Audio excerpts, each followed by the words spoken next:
हम बात करेंगे मध्य प्रदेश के मैहर की, जहां 1 महीने पुराने हत्याकांड ने नया बवाल खड़ा कर दिया। शिव नारायण की हत्या के 1 महीने बाद हालात बेकाबू हो गए। महापंचायत, रैली और आगजनी के बीच हिंदू समाज का गुस्सा फूट पड़ा। 2 समुदायों के बीच तनाव इतना बढ़ा कि पूरा गांव छावनी में तब्दील करना पड़ा।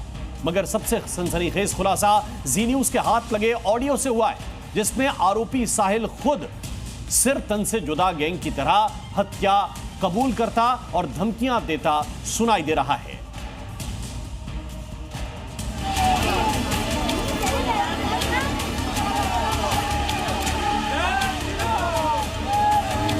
कई जो बयान दिया है उसको भी मारेंगे।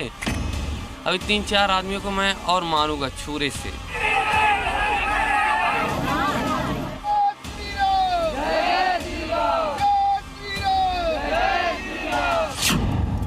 मैहर में सिर तन से जुदा, हिंदुओं का आक्रोश फूटा। आगजनी, बवाल और हंगामा, हिंदू की हत्या, गुस्सा भड़का। मैहर के बिगौड़ी गांव में एक हिंदू युवक की हत्या पर गुस्से की आग भड़क उठी। सिर तन से जुदा करने वाले गैंग पर एक्शन न होने से मैहर में हिंदू संगठनों में आक्रोश है। बिगौड़ी गांव में पहले हिंदू समाज की महापंचायत की गई। शिव नारायण तिवारी की हत्या में पुलिस की कार्रवाई को लेकर महापंचायत में सवाल उठाया गया, लेकिन जैसे ही पंचायत खत्म हुई, भीड़ का गुस्सा भड़क गया। पास के एक कच्चे मकान में आग लगा दी गई। बताया जा रहा है कि इस पर आरोपी का अवैध कब्जा था और वहां नशे का कारोबार होता था। हालांकि मौके पर मौजूद पुलिस ने आग को बुझाया, फिर सामाजिक संगठनों की समझाइश के बाद भीड़ शांत हुई और स्थिति नियंत्रण में आई। दरअसल ये पूरा मामला 1 महीने पहले हुई हत्या से जुड़ा है। 11 जुलाई को आरोपी साहिल खान ने शिवनारायण तिवारी की चाकू मारकर हत्या कर दी थी। हत्या के बाद से ही ग्रामीण और परिजन गुस्से में थे। तब भी विरोध प्रदर्शन हुआ था, लेकिन प्रशासनिक आश्वासन के बाद मामला शांत हुआ था। लेकिन 1 महीने बाद भी साहिल के साथ हत्या में शामिल दूसरे आरोपी खुलेआम घूम रहे हैं, जिसे लेकर लोगों का गुस्सा फिर से फूट पड़ा। मैहर के बिगौड़ी गांव में पुलिस बल तैनात किया गया। यही वो आवास है जहां कल अज्ञात लोगों ने आगजनी की घटना को अंजाम दिया। उसके बाद से गांव में तनाव जैसे हालात हैं। सशस्त्र पुलिस बल इंसास राइफल्स के साथ मध्य प्रदेश पुलिस दल तैनात नजर आ रहा है। दरअसल 11 जुलाई को साहिल ने शिव नारायण तिवारी की सर तन से जुदा करके हत्या कर दी थी और उसके बाद से इस गांव में सांप्रदायिक माहौल का ताना बाना बिगड़ा हुआ है। 1-4 की गार्ड लगाई गई है। बिल्कुल स्थिति नियंत्रण में है, कोई तनाव की स्थिति नहीं है और जो आरोपी है वो जेल में है ऑलरेडी। फोर्स तो बहुत दिखा रही है। फोर्स है, मैं अभी फोर्स को विवेचना के लिए लेके आया हूँ। विवेचनाएं चल रही हैं। पुलिस का दावा है कि बिगौड़ी गांव में स्थिति कंट्रोल में है, लेकिन जी न्यूज के पास जो ऑडियो सबूत मिला उसमें शिवनारायण तिवारी का सिर तन से जुदा करने वाला साहिल बेखौफ होकर मर्डर की बात कबूल कर रहा है और उसके परिवार का साथ देने वालों को धमकी दे रहा है। खत्म कर दिए न तय तो वो मर गया, जिंदा है? जिंदा नहीं है, मर गया वो। हाँ तब तो फिर अच्छी बात है। अगर जिंदा हो तो फिर बतावा। अच्छा जिंदा हो तो क्या करिए?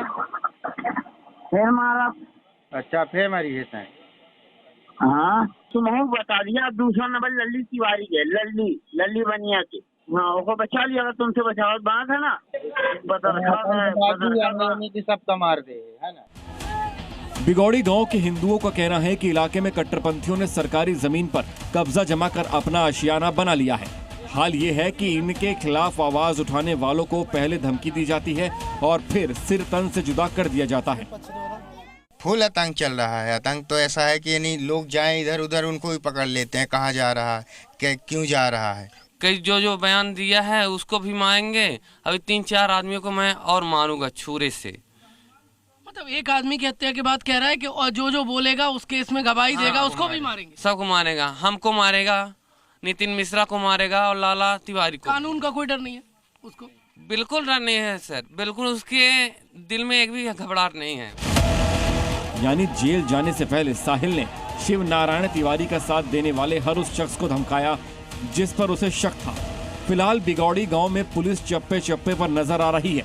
फिलहाल स्थिति नियंत्रण में है, मगर हालात तनावपूर्ण बने हुए हैं। मैहर से जी मीडिया के लिए प्रमोद शर्मा की रिपोर्ट। और फतेहपुर बवाल को लेकर इलाहाबाद हाईकोर्ट में एक याचिका दाखिल की गई है। ख्वाजा गरीब नवाज वेलफेयर एसोसिएशन ने यह याचिका दाखिल की है। इस वक्त की बड़ी खबर है, इलाहाबाद हाईकोर्ट में याचिका दाखिल की गई है। याचिकाकर्ता ने बवाल को लेकर सीबीआई या न्यायिक आयोग से जांच की मांग की है और साथ ही बवाल करने वाले दोषियों पर सख्त एक्शन की भी मांग इस याचिका में की गई है। मांग की गई है सीबीआई या फिर न्यायिक आयोग इस पूरे मामले की जांच करे। जो लोग यहां पर दाखिल हुए वो कैसे आए, कैसे यहां हंगामा हुआ, तोड़फोड़ हुई, इस सब की जांच होनी चाहिए। और आइए बढ़ते हैं आगे। अब खबर है मध्य प्रदेश के रीवा से, जहां गोरगी गांव में गाजी की दरगाह पर भगवा फहराए जाने और मजार तोड़े जाने का मुद्दा अब गर्माता जा रहा है। इस बीच हिंदू पक्ष भी खुलकर सामने आ गया है और दरगाह की जगह पर शिव मंदिर होने का दावा कर दिया है, जिससे वहां मंदिर वर्सेस मजार का एक नया चैप्टर खुल गया है। ये रिपोर्ट देखिए आप।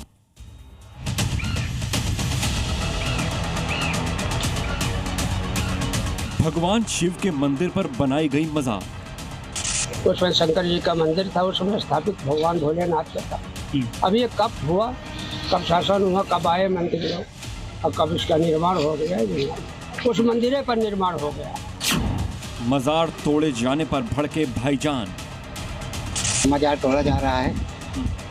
कुछ बजरंग दल जो इस समय बना हुआ है माहौल के, उनके द्वारा ये सब प्रक्रिया होती है। एमपी के रीवा में गाजी की मजार तोड़े जाने और दरगाह पर भगवा फहराए जाने का मुद्दा भी अभी शांत भी नहीं हुआ था कि अब खुलकर सामने आए हिंदू पक्ष ने दरगाह की जगह पर शिव मंदिर होने का दावा कर दिया है। 2 दिन पहले रीवा के गोरदी गांव में गाजी की दरगाह पर भगवा फहराया गया था। मजार में तोड़फोड़ की गई थी, जिसके बाद इलाके में भारी तादाद में पुलिस फोर्स तैनात कर मजार के टूटे हुए हिस्से को बनवाकर मामले को शांत कराने की कोशिश की गई। लेकिन इस तनाव के बीच जी मीडिया की टीम जब मौके पर पहुंची तो वहां मंदिर और मजार का नया चैप्टर सामने आया। गांव के हिंदू पक्ष ने दावा किया है कि सालों पहले जहां मंदिर में भगवान शिव विराजमान हुआ करते थे, उसी के ऊपर मजार का निर्माण करा दिया गया है। मंदिर पहले था, लोग पूर्वज लोग हमारे बताते थे कि मंदिर था। मेरे जानकारी में तो नहीं था यहाँ पर मंदिर। ये कहा जाता है मुस्लिम लोग जबरदस्ती हैं, कब्जा किए हैं, उनकी 6 डिसमिल का रिकॉर्ड बोला जा रहा है। हाँ, ये शंकर जी की मूर्ति है। हिंदू पक्ष के दावों पर जी मीडिया की टीम ने जब मुस्लिम पक्ष से बात की तो उन्होंने इसे हिंदू संगठनों की साजिश करार दिया। हमारी मांग है श्रीमान महोदय के कलेक्टर महोदय के हिसाब से जो इनकी सुविधा है उनकी दी जाए, सुरक्षा प्रदान की जाए, असामाजिक तत्वों को पकड़ा जाए, उनको दंडित किया जाए कि ताकि भविष्य में हिंदू मुसलमान की एकता बनी रहे।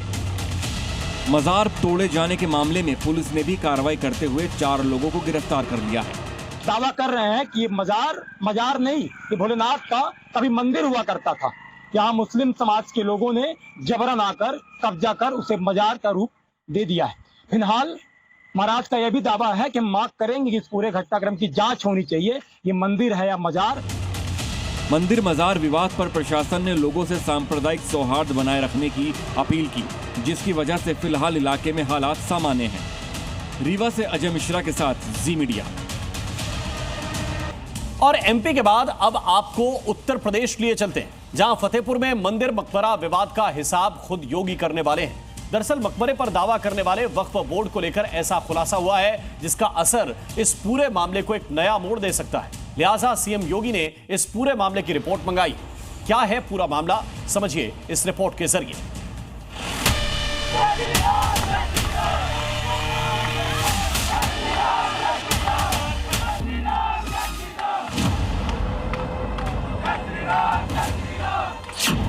यूपी के फतेहपुर में बीते सोमवार यानी 11 अगस्त को जिस मकबरे को लेकर बवाल मचा,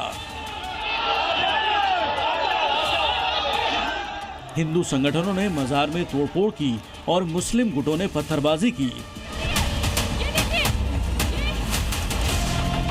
और पूरे इलाके में अराजकता फैली।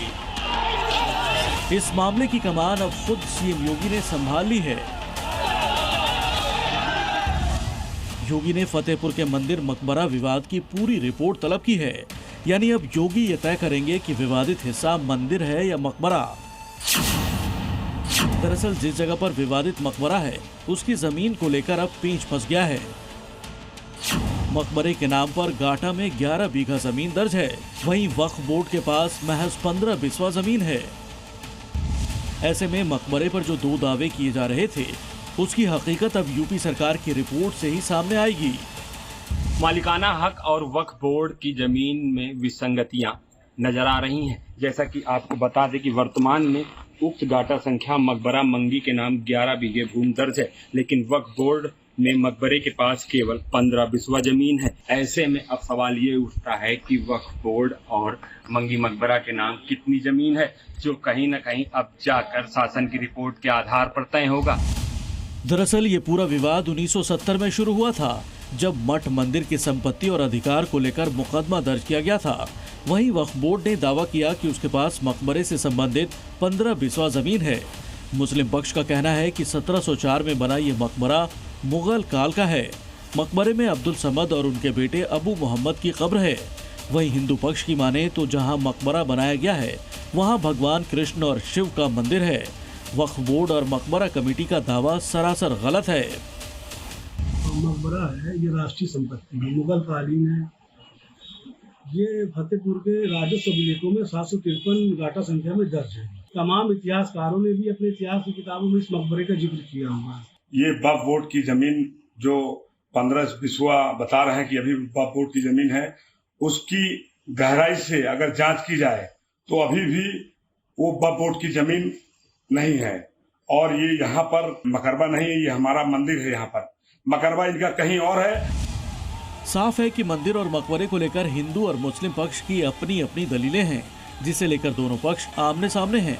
और इसी विवाद की वजह से एक हफ्ते पहले फसाद भी हुआ।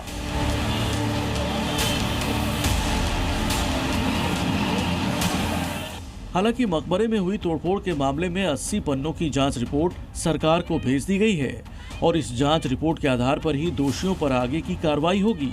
मगर अब मकबरे की जमीन को लेकर योगी के रिपोर्ट तलब करने से इस मामले ने नया ही मोड़ ले लिया है। मकबरा विवाद जो चल रहा है उसको लेकर 11 बीघे जमीन में से 15 बिस्वे जमीन जो है वो वक्फ बोर्ड की है। बाकी जमीन को लेकर सीएम योगी ने आदेश दिया है और उन्होंने साफ किया है कि जमीन को लेकर जो भी चीजें हैं, जो रिपोर्ट है, वो जल्द से जल्द पेश की जाएं। कैमरामैन समीर कनकी के साथ प्रीति श्रीवास्तव, जी मीडिया। और उत्तर प्रदेश के कौशाम्बी में भगवान श्री कृष्ण का मूर्ति विसर्जन देखते ही देखते युद्ध भूमि में तब्दील हो गया। लाठी डंडों से लेकर महिलाओं के कपड़े फाड़ने तक का बवाल हुआ। और इसी बीच गाजियाबाद में एक कट्टरपंथी खाकी वाला भी कैमरे में कैद हो गया, जिसने सोशल मीडिया पर एक पोस्ट कर हिंदू आस्था का अपमान किया। आस्था पर हमला करने वाले सिपाही को लाइन हाजिर कर दिया गया है। देखिए ये रिपोर्ट।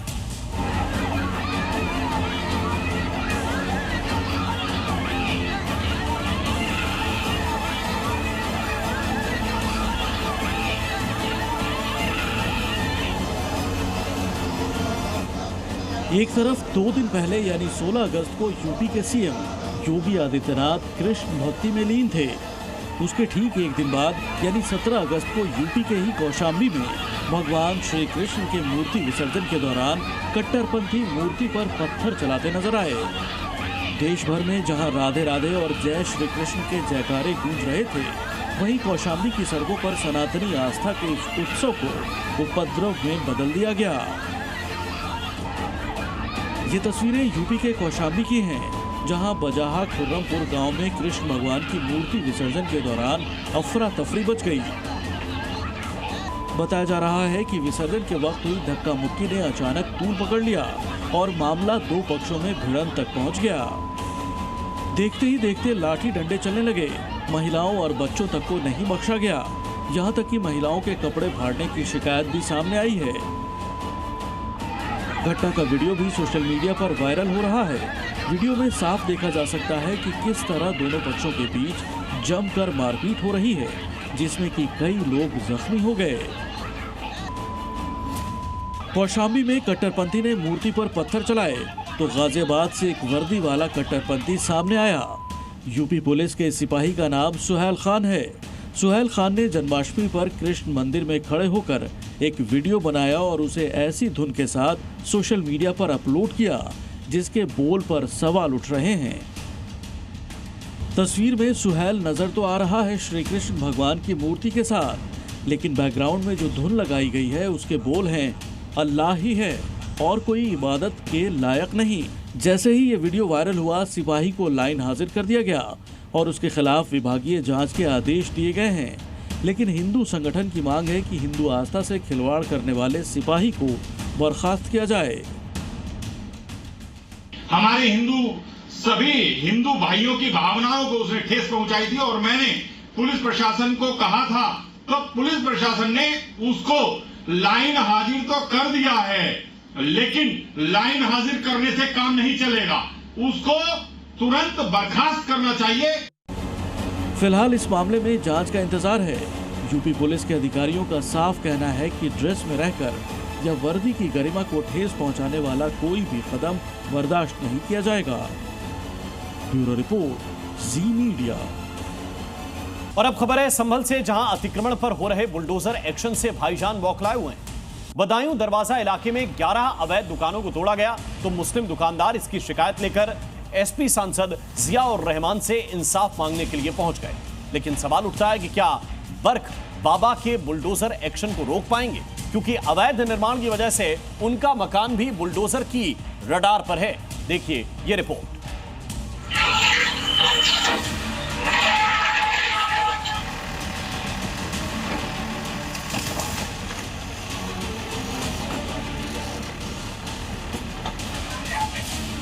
संभल में अवैध दुकानों और मकानों पर हो रहे बुलडोजर एक्शन की कार्रवाई से भाईजान भड़के हुए हैं। बदायूं दरवाजा इलाके में भी प्रशासन ने नोटिस देकर 11 अवैध दुकानों को मलबे में मिला दिया, जिसे गलत ठहराते हुए नाराज मुस्लिम दुकानदारों ने दीपा सराय में एसपी सांसद जियाउर रहमान बर्क से उनके आवास पर मुलाकात कर अपनी शिकायत सौंपते हुए इंसाफ की मांग की है। कितनी दुकानें तोड़ी है? 11 दुकानें। कब टूटी है दुकानें? ये थोड़ी बुधवार के। नोटिस मिला था? नोटिस दिया था आपको? नोटिस दिया था, मकान में टाइम नहीं दिया। मुस्लिम दुकानदार भले ही बर्क से इंसाफ की उम्मीद लगाए बैठे हों, लेकिन सवाल उठता है कि क्या बर्क बाबा का बुलडोजर रोक पाएंगे? क्या बर्क अतिक्रमण अभियान को रोक सकते हैं? क्या बर्क अपने घर पर बुलडोजर चलने से रोक पाएंगे? क्योंकि बर्क पर बिना नक्शा पास कराए निर्माण कराए जाने का आरोप कोर्ट में साबित हो चुका है। साथ ही बर्क के मकान में भी अवैध निर्माण हुआ है, जिसे हटाने का निर्देश दिया जा चुका है। यही वजह है कि बर्क खुद बौखलाए हुए हैं और बुलडोजर को अतिक्रमण पर नहीं बल्कि अधिकारों पर चलने वाला बता रहे हैं। बुलडोजर कार्रवाई सिर्फ घरों पर, दुकानों पर नहीं, बुलडोजर कार्रवाई हमारे अधिकारों पर चल रही है। हमारे अधिकारों को बुलडोजर के तरह रौंदा जा रहा है। संभल में अतिक्रमण पर बाबा का बुलडोजर जमकर गरज रहा है। पिछले कुछ महीनों में जो बड़ी कार्रवाई हुई है उसमें चंदौसी स्टेशन के पास अवैध दुकानों को गिराया गया, चंदौसी चौराहे पर सौंदर्यीकरण के लिए अतिक्रमण हटाया गया, वारिसनगर में एक अवैध मस्जिद और 33 मकानों को ध्वस्त किया गया, सड़क चौड़ीकरण के लिए संभल बहजोई मार्ग पर मस्जिद, दरगाह और मंदिरों पर बुलडोजर एक्शन हुआ, सरकारी जमीन पर बने कब्रिस्तान को बुलडोजर से ध्वस्त किया गया। वहीं तुर्तीपुर इलाहा में 38 दुकानों और 15 मकानों को अवैध कब्जा मानते हुए चिन्हित किया गया है, जिन पर जल्द ही बुलडोजर एक्शन हो सकता है। संभल से जी मीडिया के लिए सुनील सिंह की रिपोर्ट। और मदरसा बोर्ड पर उत्तराखंड सरकार के फैसले से सियासी बवाल मचा हुआ है। धामी कैबिनेट ने बड़ा फैसला लेते हुए मदरसा बोर्ड को निरस्त कर दिया। उत्तराखंड अल्पसंख्यक शैक्षिक संस्थान विधेयक 2025 को पेश करने के प्रस्ताव पर मुहर लगा दी है, जिस पर कांग्रेस ने प्रदेश में मदरसों को खत्म करने का आरोप लगाया और इसे चुनावी शिगुफे के साथ जोड़ दिया। वहीं दूसरी ओर मुस्लिम संगठनों ने इस फैसले के खिलाफ बड़े आंदोलन की चेतावनी दे डाली है।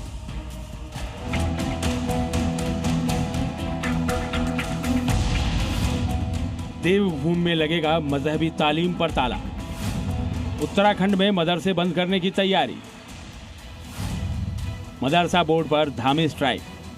उत्तराखंड की धामी सरकार ने मदरसा बोर्ड को लेकर बड़ा फैसला लिया है। धामी कैबिनेट ने कांग्रेस सरकार से चले आ रहे मदरसा शिक्षा बोर्ड को खत्म करने का फैसला लेते हुए नए प्रस्ताव को मंजूरी दी है, जिसके मुताबिक कांग्रेस सरकार से चला आ रहा उत्तराखंड मदरसा बोर्ड निरस्त होगा। इसकी जगह अल्पसंख्यक शिक्षा विधेयक 2025 के प्रस्ताव को मंजूरी दी गई, जिस पर उत्तराखंड कैबिनेट ने मुहर लगा दी है। इस नए प्रस्ताव में दूसरे धर्मों को भी बोर्ड से फायदा मिलेगा। इसमें मुस्लिम के साथ सिख और पारसी भी शामिल होंगे। बता दें कि उत्तराखंड मदरसा शिक्षा बोर्ड के तहत फिलहाल प्रदेश में 452 मदरसे रजिस्टर्ड हैं। ऐसे में धामी सरकार के फैसले से सियासत गर्मा गई है। मुस्लिम संगठनों ने फैसले पर नाराजगी जताई है। मुसलमानों की संवैधानिक संस्थाओं पर, उनकी मजहबी संस्थाओं पर हमला है।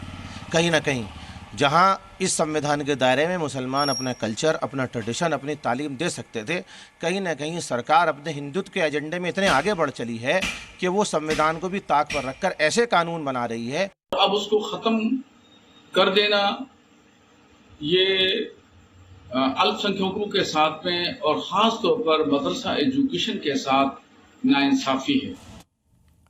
और माया नगरी मुंबई आसमानी आफत से कराह रही है। हर जगह बारिश का पानी नजर आ रहा है। सड़कें तो जलमग्न हो ही गई हैं, लेकिन बादलों के प्रहार का असर रेलवे स्टेशन, एयरपोर्ट पर भी देखने को मिल रहा है। न लोग घरों से निकल पा रहे हैं और ना ही बस ट्रेन टाइम से चल रही हैं। स्कूल कॉलेज में छुट्टियों का ऐलान करके रेड अलर्ट जारी कर दिया गया है। आसमानी आफत से कैसे जूझ रही है मुंबई, देखिए इस रिपोर्ट में। महाराष्ट्र में अगले 3 दिन भारी पड़ने वाले हैं। मुंबई, सोलापुर, नांदेड़ समेत कई इलाकों में आसमानी आफत ने खतरे की घंटी बजा दी। मुंबई में काले बादल ने पूरी माया नगरी को घेर लिया है और सुबह से ही भारी बारिश हो रही है। तटों पर समंदर की लहरें भी लोगों को डराने लगी हैं। मुंबई में भारी बारिश के चलते माटुंगा में सड़कें पूरी तरह से जलमग्न हैं। यातायात बुरी तरह प्रभावित है। लगातार पानी निकालने का काम जारी है। मुंबई में सुबह से ही जारी मूसलाधार बारिश ने पूरे शहर की रफ्तार थाम दी है। बीएमसी ने सुरक्षा कारणों से बड़ा कदम उठाते हुए शहर के सभी स्कूल और कॉलेजों को दोपहर के बाद बंद रखने का आदेश जारी किया है। इस बीच माटुंगा इलाके में बच्चों से भरी एक स्कूल बस पानी के तेज बहाव में फंस गई। हालात बिगड़ने से पहले ही माटुंगा पुलिस टीम ने तुरंत मोर्चा संभाला और सभी छोटे बच्चों को सुरक्षित निकालकर माटुंगा पुलिस स्टेशन पहुंचाया।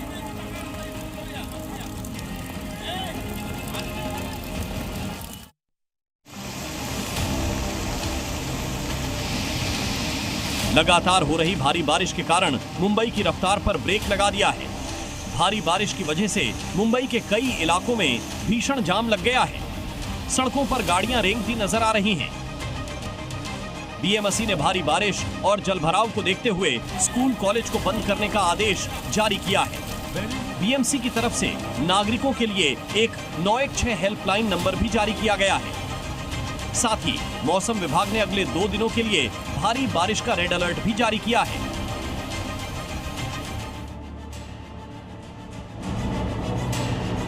अगस्त महीने में भी बारिश का कहर जारी है। भारी बारिश की वजह से मुंबई का बुरा हाल है। लगातार हो रही बारिश से जनजीवन प्रभावित हो रहा है। कई इलाकों की सड़कें जलमग्न हो गई हैं। लोगों को दफ्तर और स्कूल जाने में दिक्कतों का सामना करना पड़ रहा है। रोजमर्रा के काम करना मुश्किल हो गया है और यातायात व्यवस्था ठप हो गई है। चेंबूर में घरों में बारिश का पानी घुस गया। ज्यादातर निचले इलाकों में पानी भर गया है। सड़कें जलमग्न हो गई हैं। मुंबई के पोस्टल कॉलोनी में हूँ। ये वो इलाका है जो लो लाइंग इलाका कहा जाता है और यहाँ पर साल दर साल यही स्थिति होती है। इस वक्त मैं चल रहा हूँ, देखिए पानी में, और घुटने से ज़्यादा ऊपर तक का पानी है और जैसे जैसे अंदर की तरफ जाएंगे तो ज़्यादा गहरा होता जाएगा, जिसकी वजह से इन इलाकों में जाना भी खतरा है। और आप देखिए यहाँ पर बिल्डिंग का जो ग्राउंड फ्लोर है वो पूरी तरह से पानी में डूबा है। गेट का आधा से ज़्यादा हिस्सा पानी में चला गया है। जो सेफ्टी वॉल है वो उसका महज 1.5 से 2 फीट का हिस्सा जो है वो बचा हुआ है, बाकी सारा हिस्सा पानी में डूब गया है। मुंबई के कुर्ला नेहरू नगर में भारी जल जमाव के साथ लोगों को ट्रैफिक की समस्या का भी सामना करना पड़ रहा है। वहीं मुंबई के बाहर से कल्याण डोंबिवली थाने से मुंबई काम करने आने वाले लोग वापस अपने घरों का रुख करने लगे हैं। इस वक्त मैं कुर्ला में मौजूद हूँ और कुर्ला नेहरू नगर की स्थिति अगर आपको दिखाऊंगा तो आप तस्वीरों से ये अंदाज़ा लगा सकते हैं कि किस तरह से यहाँ पर बारिश लगातार कहर बरसा रही है। जिस तरह से एक तरफ जो है जल जमाव जैसी स्थिति पैदा हुई है तो दूसरी तरफ वहीं ट्रैफिक जैसी स्थिति भी अब लगातार यहाँ पर बढ़ती हुई नज़र आ रही है। लगातार जो लोग थे वो अब अपने घर की तरफ बढ़ रहे हैं। जो लोग मुंबई बाहर से काम करने आते हैं, थाने, डोंबिवली, कल्याण की तरफ से मुंबई काम करने आते हैं, वो भी अब जो है अपने घर का रुख करने लगे हैं क्योंकि स्थिति जो है लगातार बिगड़ती नजर आ रही है। मुंबई में एक बार फिर भारी बारिश ने जनजीवन को अस्त व्यस्त कर दिया है। शहर के कई इलाकों में जल जमाव देखा गया, जिससे लोगों को लंबे ट्रैफिक जाम का सामना करना पड़ रहा है। सायन, अंधेरी सबवे, लोखंडवाला और वीरा देसाई रोड जैसे निचले इलाकों में पानी भर गया है। सुबह से जारी तेज बारिश के कारण मुंबई के लिए पहले ऑरेंज अलर्ट जारी किया गया था, जिसे बाद में रेड अलर्ट में बदल दिया गया। कई इलाकों में जल जमाव से लोगों का चलना फिरना भी मुश्किल हो गया है। मौसम विभाग के मुताबिक मुंबई में 20 अगस्त तक भारी बारिश की संभावना है। जो मैं आपको तटीय इलाकों की हालत दिखाने के लिए इस वक्त हम यहाँ पर आए हुए हैं। मुंबई के आसपास जो अरब सागर का तटीय इलाका है, वहाँ पर एक लो प्रेशर जोन क्रिएट हो गया है और उसकी वजह से ही जो इम्पैक्ट है मुंबई और मुंबई के आसपास का एक बड़ा बेल्ट है, जहां पर ये असर आप साफ तौर पे होते हुए देख रहे हैं। जो हाई टाइड आएगी वो शाम के वक्त आएगी, जबकि 6:53 का वक्त हो रहा होगा। पीक आवर्स का टाइम होगा मुंबई में। जो लोग हैं, वो जो कामकाजी लोग जो निकले हुए हैं, वो दफ्तर से अपने घर जाने के लिए निकलेंगे। मुंबई में तकरीबन 15 दिनों के ब्रेक के बाद एक बार फिर से भारी बारिश का दौर शुरू हो गया है। पिछले 2 दिनों से महाराष्ट्र में मुंबई समेत अन्य इलाकों में मूसलाधार बारिश हो रही है। इससे आम जनजीवन पूरी तरह से पटरी से उतर गया है। मुंबई में सड़कें तालाब बन चुकी हैं। खासकर शहर के 2 सबसे व्यस्त इलाके अंधेरी सबवे, कुर्ला और लोखंडवाला में भारी मात्रा में पानी भरने के कारण वाहनों की आवाजाही बाधित हो गई है। और दिल्ली पर यमुना की बाढ़ का बड़ा खतरा मंडराने लगा है। यमुना का जलस्तर खतरे के निशान को पार कर चुका है और लगातार बढ़ रहा है। यानी राजधानी दिल्ली के निचले इलाकों में पानी घुसने का खतरा और गहरा हो गया है। सबसे बड़ी चिंता यह है कि हरियाणा के हथनी कुंड बैराज से रिकॉर्ड स्तर पर पानी छोड़ा गया है, जो अगले 48 घंटे में दिल्ली को प्रभावित करेगा। लिहाजा दिल्ली सरकार भी अलर्ट मोड पर है।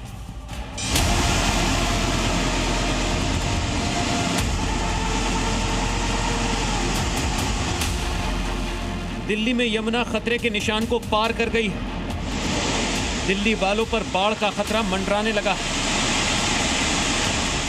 यमुना की उफनती लहरें दिल्ली वालों को डरा रही।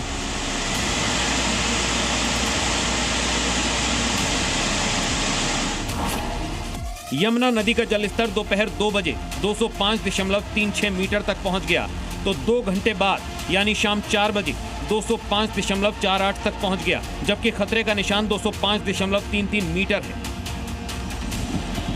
यानी अगले कुछ घंटे में यमुना किनारे रहने वालों के लिए खतरे की घंटी बज सकती है, क्योंकि हरियाणा के हथनी कुंड बैराज के सभी 18 गेट खोल दिए गए हैं। इस वक्त बैराज से हर घंटे 1,27,000 क्यूसेक से ज्यादा पानी छोड़ा जा रहा है, जो इस मानसून सीजन का सबसे बड़ा आंकड़ा है।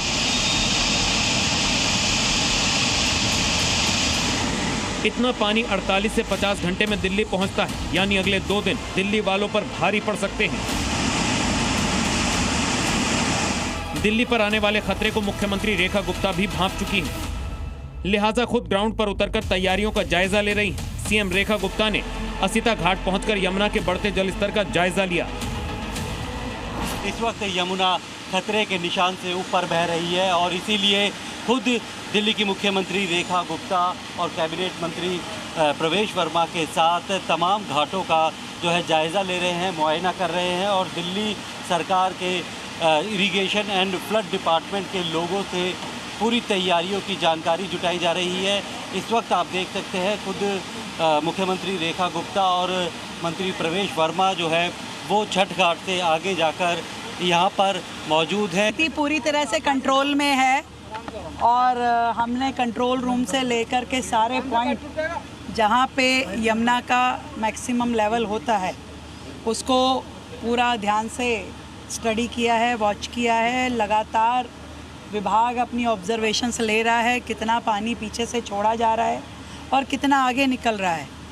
पूरी तरीके से स्थिति जो है नियंत्रण में है। दिल्ली में बाढ़ का चेतावनी स्तर 204.50 मीटर है, जबकि खतरे का निशान 205.33 मीटर। यमुना का पानी न सिर्फ इन दोनों स्तरों को पार कर चुका है, बल्कि 19 अगस्त की रात तक इसके 206 मीटर से ऊपर जाने का अनुमान है। जी न्यूज़।